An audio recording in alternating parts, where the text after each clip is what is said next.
Greetings, infinite blessings, and welcome to this evening's evening relaxation guided meditation.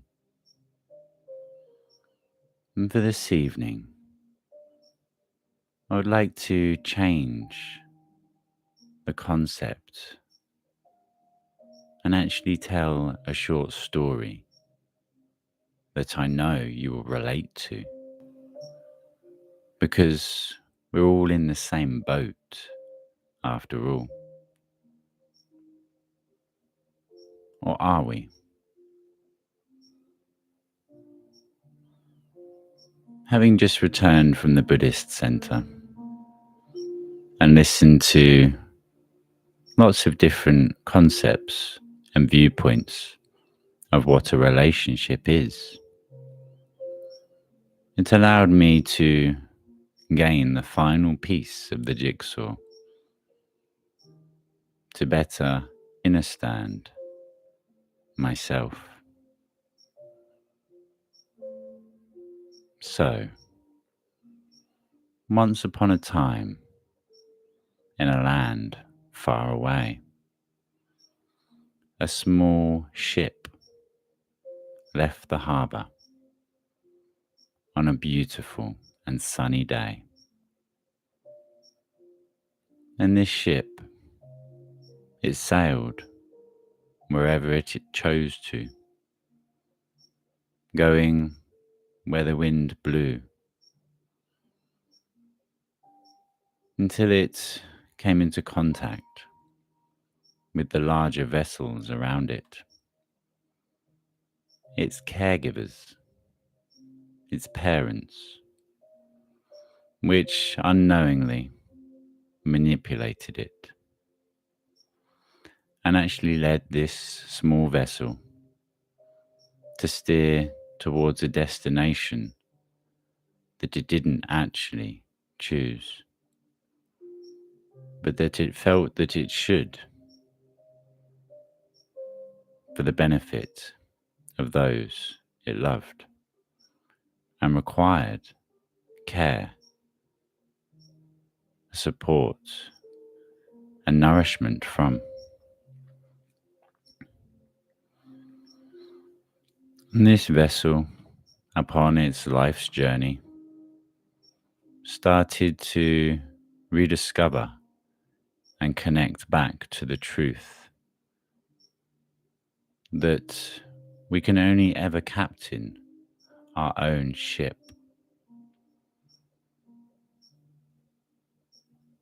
And today's story is about friendship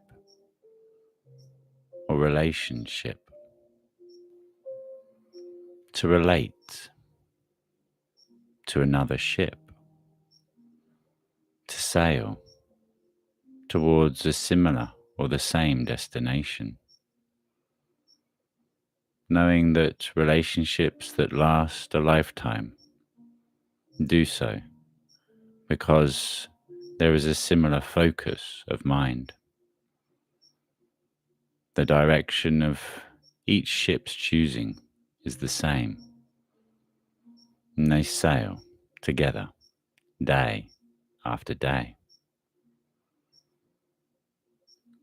But if there is no relating between two vessels, there is no relationship to be had. It is the relating that brings harmony and connectivity.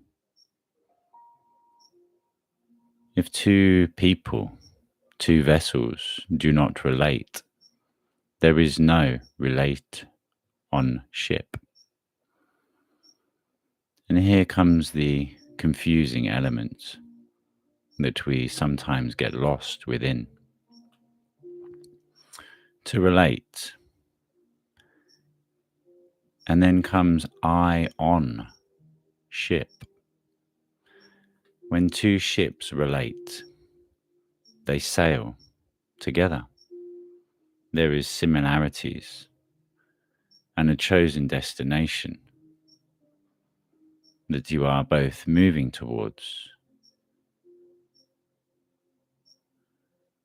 When two people begin to try to actually board each other's vessel, because the word itself is missing some form of description, relate in and on the ship, to relate within and upon. But if you leave your vessel to board another person's, and if they leave theirs to board yours, then you end up actually trying to steer each other, perhaps towards a destination that you no longer desire.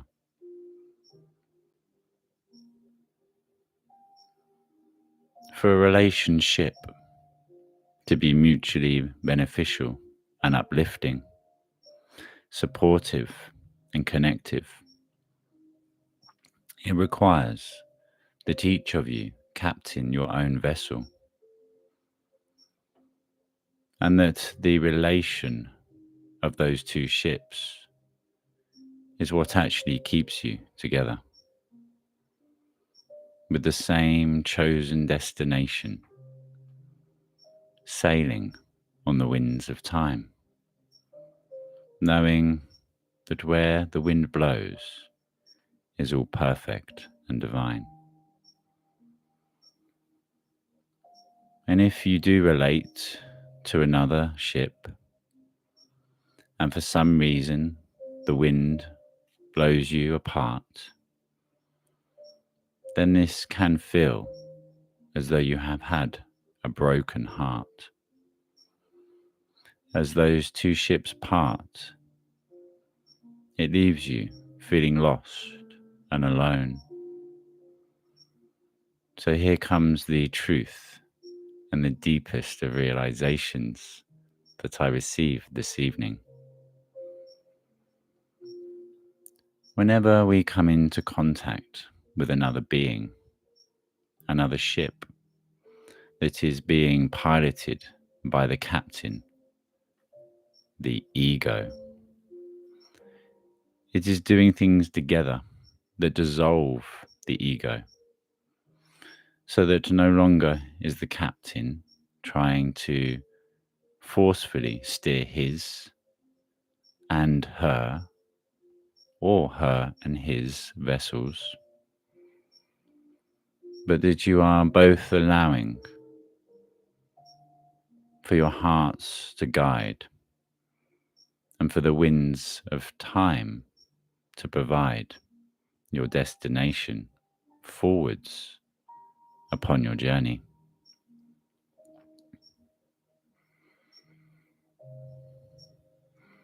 And it is when the ego is dissolved and you travel alongside another vessel for a period of time that it feels almost as though the two ships merge into one, sailing easily, effortlessly, and joyfully alongside.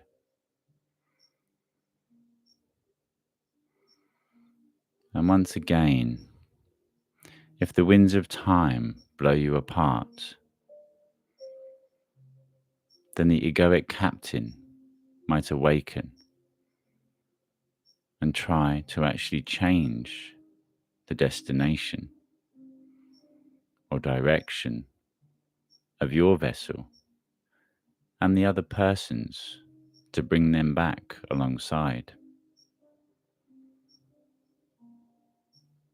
because it felt so harmonic, so natural, so joyful. And without that other vessel, you feel lost and alone inside.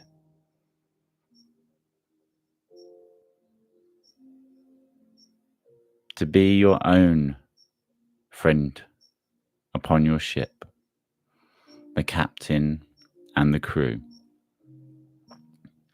to allow the ego its role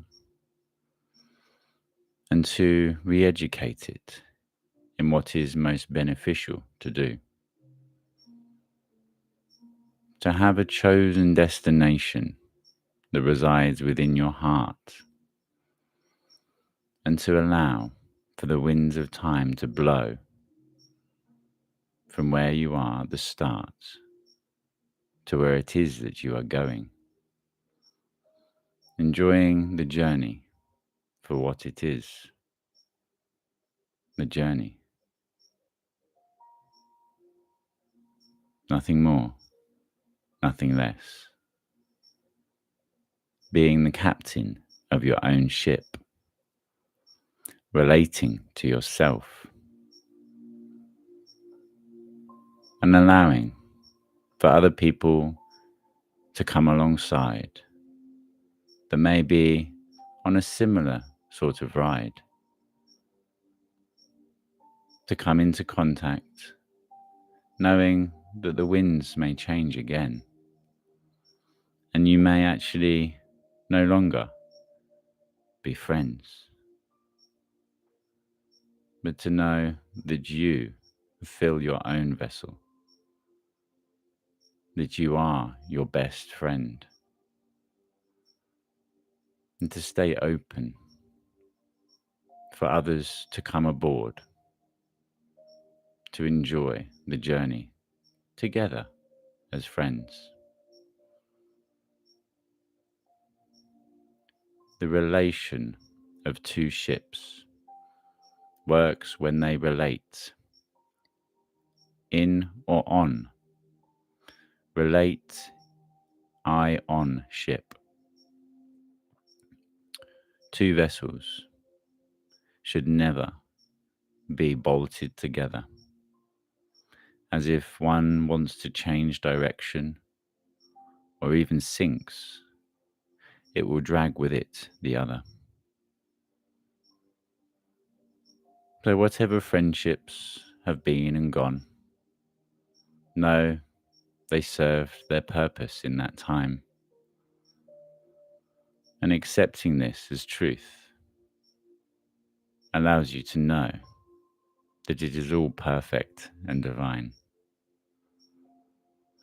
And any time that we dissolve the ego in things such as meditation, it creates an even deeper bond that is outside of the physical and allows for more natural creation.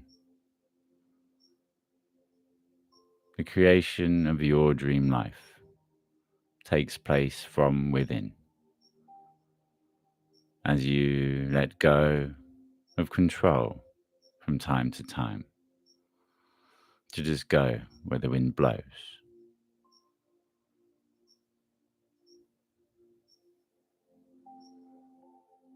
Look after yourself, first of all, and only then can you do this for another at all. Have the most amazing night's sleep and the sweetest of dreams. And thank you for relating with me in this journey we call life. Two ships sailing side by side. I love you. And thank you.